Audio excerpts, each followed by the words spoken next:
Junmar Fajardo, questionable sa gilas, sinadyang saktan ng TNT? Tara, kwentuhan! Mainit ang do-or-die game ng TNT kontra SMB sa Game 5 ng PBA Finals. Sa pagkuha ng panalo, maraming dugo at pisikalan muna ang nangyayari. At isa na dyan ang nangyayari kay Junmar Fajardo sa second quarter ng laro, hawak ang binti sa iniindang injury. Sinadya nga bang saktan dahil hindi mapigilan? Sa unang tingin mga idol, simpleng box out play lang ang nangyayari. Pero sa review ng referee, flagrant foul ang hatol nila dahil inatake daw ng box out ni Brandon Ganuelas Roser ang lower body ni Junmar imbes na sa bewang lang ang box out. Yung naging factor nila dito is yung lakas ng impact ni BGR sa lower body ni Junmar. Hindi na daw basketball play yan, kaya flagrant penalty 1. Dahil dito na off balance si Fajardo at hindi stable ang pagbagsak ng right foot. Kita nyo naman dito sa close-up mga idol. Kaya napalubha palalo ang iniinda niyang calf strain mga idolo. Tingin nyo, dirty play ba ito at sinadya?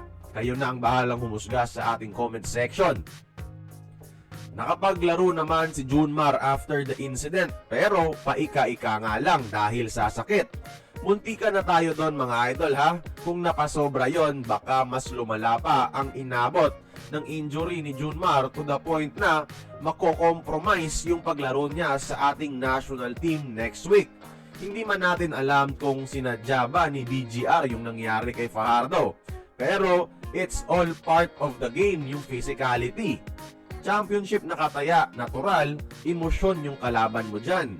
Bago natin sisihin si BGR dito, huwag tayong magpabulag na ang tunay na suspect dito mga idol ay yung pagiging gahaman ng PBA. Bumabagyo, inuuna pa nila ang PBA Finals. Malapit na ang tournament ng Gilas, kulang sa practice. Inuna pa yung PBA Finals over the national pride.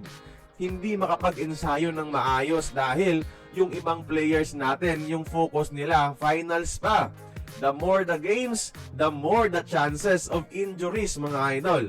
At kailangan natin yung serbisyo ni Fajardo sa Gilas dahil kulang tayo sa big man. Tandaan natin walang Kai Soto mga idol.